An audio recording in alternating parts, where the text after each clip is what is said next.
October's box office numbers have sunk to their lowest point in nearly 3 decades, painting a grim picture for Hollywood that has fans and industry insiders alike scratching their heads over the future of big-screen entertainment.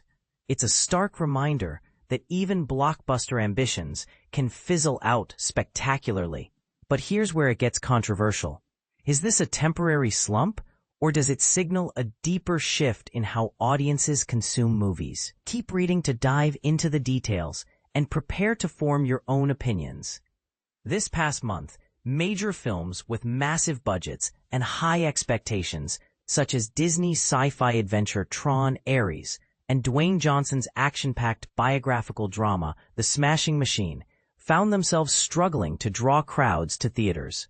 Overall, the month's total earnings amounted to a disappointing $425 million from all releases combined. That's the weakest performance since October 1997, when hits like the psychological thriller Kiss the Girls, the slasher film I Know What You Did Last Summer, and the supernatural mystery The Devil's Advocate dominated, raking in $385 million, not adjusted for inflation. Importantly, we're not factoring in 2020, a year when cinemas were still recovering from pandemic closures and studios hesitated to release new movies en masse. As Paul Dergarad-Bedian, ComScore's head of marketplace trends, aptly put it, an inauspicious Halloween capped off a rather challenging month at the box office.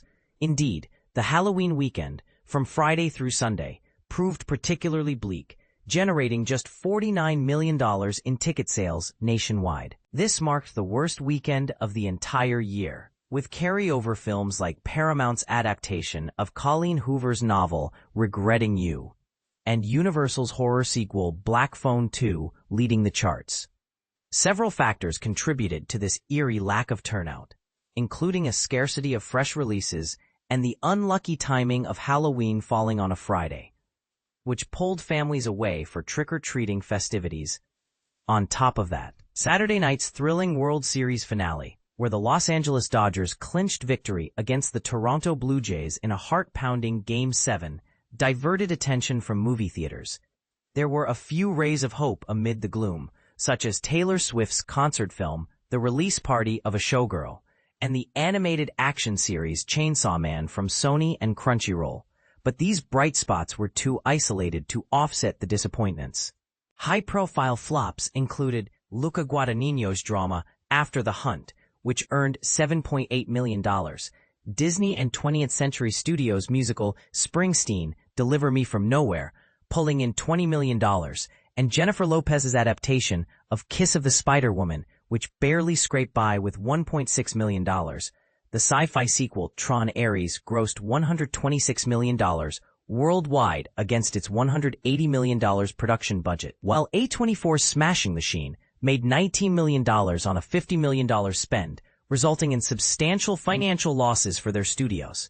But here's the part most people miss. Even films across various budgets and styles faced uphill battles. For instance, the family-friendly animated adventure Gabby's Dollhouse the Movie brought in $68 million. The Channing Tatum-led dramedy Roofman earned $27 million. Aziz Ansari's whimsical comedy Good Fortune grossed $14 million, and Neon's eerie thriller Shelby Oaks managed only $3.2 million. None of these seemed to resonate strongly with their intended viewers. Box office analyst Jeff Bach from Exhibitor Relations summed it up bluntly: the major releases this month just didn't deliver. Simple as that. He pointed out a particular irony for October, the month synonymous with spooky vibes. Hollywood fell short on horror offerings. Besides the decent showing of Black Phone 2, there weren't nearly enough scary films to lure in audiences, Bach added. That's something that should have been a no-brainer. This raises a controversial point. Could studios be misjudging audience tastes, prioritizing big franchise sequels over genre-specific thrills that might actually pack theaters? After all, horror films often thrive in October due to the seasonal atmosphere, yet the industry seemed to underinvest this year. Looking at the bigger picture, the year has been a roller coaster ride. April saw unexpected success with hits like A Minecraft Movie and Sinners, while March was a letdown thanks to underperformers such as Snow White and the Alto Knights. Year-to-date, box office receipts are ahead of 2024 by 2.9%, though this lead has been narrowing since the summer months when sales were impressively 25% higher than last year.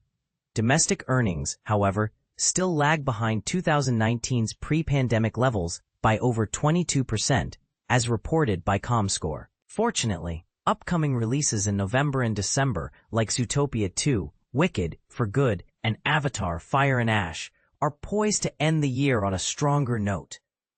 Not to worry, Bach reassures. The holiday season ramps up next weekend, and Hollywood will be exhaling a collective sigh of relief. What do you think?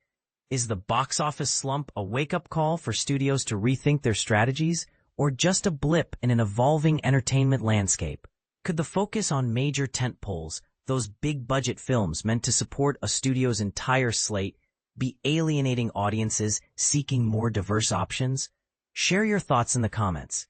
Do you agree with Bach's take on the lack of horror films, or do you see it differently?